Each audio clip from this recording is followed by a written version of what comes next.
I'm Emily Carter, 29 years old, and last Monday, my partner Alex passed away unexpectedly from a stroke. The grief is still raw, overwhelming. When I called my family, tears streaming down my face, my mother said, "We're at Ethan's graduation party right now. Can we talk tomorrow?" My 7-year-old son, Noah, and I clung to each other that night, our world unraveling. I never thought my family would turn their backs on us when we needed them most. But their next actions cut even deeper. If you've ever felt abandoned by those closest to you in your darkest moment, please share where you're listening from and subscribe to connect with others who understand this pain. Alex and I met during our junior year at Stanford University. I was struggling through a computer science course, and Alex was the brilliant teaching assistant who patiently explained coding logic late into the evening. His kindness drew me in first, then his warm chuckle and the way his eyes lit up when he solved a problem. We started dating in college, and he proposed at our favorite coffee shop, slipping a ring into my laptop bag with a note that said, "Code me into your future." We married at 22 despite friends warning us we were too young, urging us to explore life first. But Alex was my adventure, my everything. After earning his master's in data science, he landed a role at a leading tech startup in San Francisco. His ability to break down complex data and connect with colleagues made him a rising star. He wasn't just brilliant with algorithms, he was brilliant with people. That rare blend made him exceptional. We enjoyed 4 joyful years as a couple before trying for a child. What we hoped would be simple became a grueling 2-year journey, 2 miscarriages. Endless fertility clinics and a failed adoption process left us heartbroken and financially strained. We were exploring foster care when I discovered I was pregnant with Noah. The pregnancy was tough. I was on bed rest for the last 6 weeks. Alex worked remotely, bringing me smoothies, rubbing my aching back, and reading parenting blogs aloud to me and our unborn son. When Noah arrived, Alex sobbed harder than I did, cradling him like he was the most precious thing in the world. For 7 years, we were the perfect trio. Alex coached Noah's little league team, despite never playing baseball himself, studying rule books late at night after Noah was asleep. He never missed a school play or parent-teacher conference. His phone calendar was a rainbow of reminders for Noah's activities. There were subtle signs of Alex's health issues. We overlooked occasional dizziness he chalked up to long hours. Fatigue he blamed on startup stress. His doctor noted mildly elevated cholesterol, normal for a man nearing 35 with a demanding job. Take it easy, eat better. Maybe some yoga, the doctor advised. We didn't take it seriously enough. That Monday morning felt so ordinary. Alex made Noah's favorite waffles, shaped like stars, while I packed his lunch. He kissed us goodbye, promising to be home early for Noah's science fair. His last words to me were, "Grab some more almond milk. Okay, the good kind." Such a simple moment. At 11:15 a.m., my phone rang. It was Sarah, Alex's co-worker, her voice trembling. "Emily." Alex collapsed during a team meeting. "The paramedics are here. They're taking him to UCSF Medical Center." I dropped my water glass, the shatter ringing in my ears.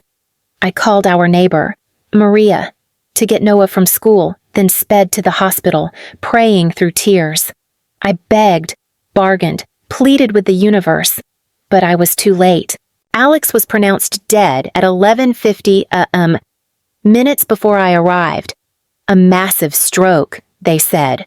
Nothing could have saved him, they insisted, as if that softened the blow. Seeing Alex's body was like stepping into a nightmare. He looked peaceful, almost asleep, but his chest was too still. His hand was still warm when I held it. I kept waiting for him to wake up, to flash that grin and say it was all a mistake. The hours after blurred into forms and calls. The funeral home asked questions I couldn't process: cremation or burial. What kind of service did he have? A favorite tie? I just wanted to hold him again. Telling Noah his father was gone was the hardest thing I've ever done. How do you tell a 7-year-old their dad is never coming back? When he climbed into my car after school, He knew something was wrong. Where's Dad? He said he'd be at my science fair. I pulled over, unable to drive. I took his hands. Noah. Something very sad happened. Dad got very sick at work and his brain stopped working. The doctors couldn't fix it. Dad died today. His face crumpled. Can they make him better? That innocent hope shattered me. No, sweetie, when someone's brain stops like that, they can't come back. He asked. So Dad's never coming home. I nodded, choking on tears, and he wailed, a sound that tore through me. I want Dad, please. I want my dad. All I could do was hold him as we cried together on the roadside, the world moving on around us. That night, after Noah fell asleep clutching Alex's hoodie, I collapsed on the bathroom floor, muffling my sobs so he wouldn't hear. The pain was physical, a crushing weight in my chest. I needed my parents, their wisdom from decades together. I called them, hands shaking. My mother answered, music and chatter in the background. Emily, we're at Ethan's graduation party. Can I call you back, Mom? I sobbed. Alex died this morning. A stroke. He's gone. A pause. Then she muffled the phone. Speaking to someone, her voice returned, slightly softer but distracted. That's awful. Honey, are you sure? Could it be a mistake I saw his body? Mom, he's gone. Convincing my mother my partner was dead felt like another wound. Well, that's terrible. But we're in the middle of Ethan's celebration. The whole family's here, caterers and all. Can you manage tonight? We'll come by tomorrow. My sister's graduation party trumped my grief. My father got on the phone. Emily, this is tragic. Was Alex's life insurance up to date? Check with the provider tomorrow? Not we're coming over. But a question about insurance while Alex's body lay in a morgue. I can't believe that's your response. I said, my voice empty. My partner died. Noah lost his father. And you're at a party. Now, Emily. My father said, patronizing as ever. Ethan's been planning this for months. We can't just leave. Be reasonable. Reasonable grief doesn't follow reason. Forget I called. I said, hanging up. Soon. Texts poured in from friends Alex's coworker Sam, my friend Claire, even a high school buddy I hadn't spoken to in years, all offering support. Strangers showed more care than my family. Maria brought a lasagna and sat with me, helping me list people to notify. That first night was endless. Noah woke screaming for his dad. I held him, recounting Alex's love for him, his pride in Noah's courage. Eventually, he slept, but I lay awake, the absence of Alex beside me a gaping void. The funeral was set for Friday. 4 days later. Those days were a haze of logistics and comforting Noah while barely holding on. My parents called once, asking about the service time and dress code black or colorful. They didn't offer help or ask about Noah. The funeral day was cruelly bright. Noah wore his blue soccer jersey because Dad said I looked awesome in it. I tied his shoelaces the way Alex did, with a double knot for luck. We arrived early to greet guests. Alex's colleagues came, visibly shaken, sharing stories of his mentorship. My parents and sister, Lauren, texted they were delayed by traffic, arriving noisily as the service began. My mother gave a quick hug, muttering about traffic and Lauren's wardrobe issues. During the service, Lauren scrolled her phone. My father checked his watch. My mother faked tears. Alex's sister, Hannah, flew in from London, exhausted but devastated, holding Noah's hand, their matching green eyes wet with grief. Delivering the eulogy felt impossible, but Noah's brave face gave me strength. I spoke of Alex's generosity, his humor, his love for Noah, his hatred of kale and obsession with real almond milk, how he always put us first. The irony stung as I glanced at my parents, already preparing to leave. At the reception, I overheard my father tell my uncle Alex was on track for a big promotion. That insurance payout must be huge, Emily said. I wanted to scream but focused on Noah, too drained for a scene.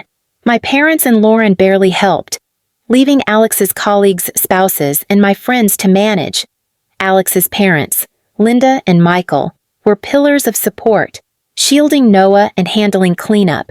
The contrast between Alex's family and mine was excruciating. Thomas, our lawyer friend, advised waiting to review Alex's will. "Everything's secure for you and Noah," he said. My parents and Lauren left quickly after the reception, offering perfunctory hugs without asking if we needed them. Hannah and Alex's parents stayed. Linda making up the guest room, Hannah on the couch. "You're not alone, Emily," Linda said, hugging me. But that night, with Noah asleep beside me, I felt the absence of my parents' support like a fresh wound. 2 weeks later, as I sorted medical bills, my parents arrived unannounced. My father adjusted his polo. My mother checked her makeup. "We thought we'd check in," my mother said, breezing inside. "Is Noah at school?" "Good. We can talk freely." They sat in the living room while I made coffee, slipping into hostess mode. My father admired Alex's new gaming console. "Nice tech." "Alex had good taste." "He did," I said, the past tense cutting deep. After small talk, my father cleared his throat. "Emily, we need to discuss your situation. Your financial situation." "My situation," I echoed. "Now that you're adjusting to life without Alex," my mother said. "We're getting older. Our savings took a hit, and medical costs are rising." The implication dawned. "Are you asking for money?" My mother looked uneasy, but my father pressed on. "Given Alex's role in insurance, we thought you could help family. Maybe 50% of the payout. It'd secure our retirement and leave plenty for you and Noah." I was stunned. 50% of the money meant for Noah's future. "After you dismissed my grief for a party." My mother flinched, but my father was unmoved. "We came to the funeral," he said. "How kind of you," I snapped. "We raised you, paid for college, helped with your condo." My mother added, "You've come into money now." "I didn't come into money. I lost my partner." I shouted, "My son lost his father, and you're treating this like a windfall." My father's face hardened. "Alex should have managed his health better. Now, it's practical to discuss assets. Family helps family." That snapped something in me. "Get out," I said quietly. "Emily, be reasonable," my mother began. "Get out," I yelled. "How dare you demand Alex's money and blame him for dying? He was worth more than you'll ever be." They left, muttering about my ingratitude. Later, Noah asked, "Why were Grandma and Grandpa here?" He'd seen their car from school. "Did they want Dad's money?" I was floored. I heard Grandpa at the funeral saying we'd get money because Dad died. My 7-year-old had heard that. "Money doesn't replace Dad." I said, "I'd give anything to have him back," Noah whispered. I called Hannah, who was outraged. "They want half, that's insane. Alex planned for you and Noah." Thomas confirmed the will was airtight, with no claim for my parents. They texted, demanding a family meeting. I agreed, wanting to end this, and Noah insisted on coming, clutching a folder he wouldn't show me. At my parents' house, extended family waited in ambush. My father presented a document proposing 50% of the insurance for them, 15% for Lauren. "You want 65% of Noah's future?" I asked. "Family takes care of family," my mother said. "Like when you chose a party over my grief," I shot back. Noah stepped forward. "I have something to say." My mother tried to dismiss him, but he stood firm. "Dad taught me to believe people when they show who they are. You didn't help Mom when she cried or me when I missed Dad. You came for money." He handed my father a drawing, an invoice titled "Bill for Real Love and Support." Items like being there when Dad died, $0 not provided totaled 0. The room froze. My father's hands shook. My mother cried. Lauren stared. "We're done," I said, taking Noah's hand. Don't contact us unless you change. We left, feeling both loss and freedom. Noah explained his invoice came from a movie he watched with Alex, who said, "Sometimes people need to see their worth on paper." My phone buzzed with family messages, but I ignored them. Hannah, waiting at home, praised Noah's bravery. Months later, my parents sent a sincere letter, admitting their greed and failure. They didn't ask for forgiveness, just a chance to prove change. I showed it to Hannah, unsure. We focused on healing, honoring Alex with a foundation for tech education in his name. On the second anniversary of his death, Noah and I visited his favorite park, skipping stones and remembering him. "Mom, I think my invoice helped them change," Noah said. "Dad said people need to see themselves clearly." I hugged him, proud of his strength. So like Alex's, our new family Hannah, Alex's parents, and friends grew stronger, built on love, not obligation. Noah and I carried Alex's legacy, living kindly but firmly, just as he taught us.